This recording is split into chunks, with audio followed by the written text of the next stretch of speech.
আজ আল্লাহর অশেষ কৃপায় ৩৩৫ দিন পর আবার এসে গেছে মাহে রমজান মাস।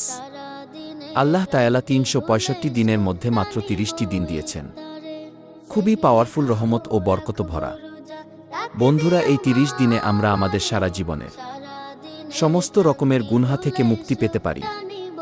আসুন তাহলে সকলে মিলে ৩০টি দিন রোজা ও নামাজে শামিল হয়ে যায়। সকলে বলেন আমিন। পরে এলো পবিত্র রমজান, আকাশ বাতাস চাঁদ সিতারায় বইছে খুশির বান।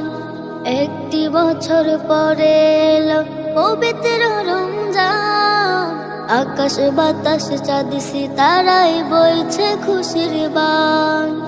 পাপে তাপের ঝরবে গুনাহ মাগফিরাতের জোয়ারে, সারা দিনের ক্লান্তি ভুলে সুখটা নিব ইফতারে। সারা দিনের ক্লান্তি ভুলে সুখটা নিব ইফতারে। যাই নামাজে দাঁড়িয়ে যাব পড়ব মাগো তারাবি, যেই নামাজের শিক্ষা দিলেন আমাদের প্রিয় নবী।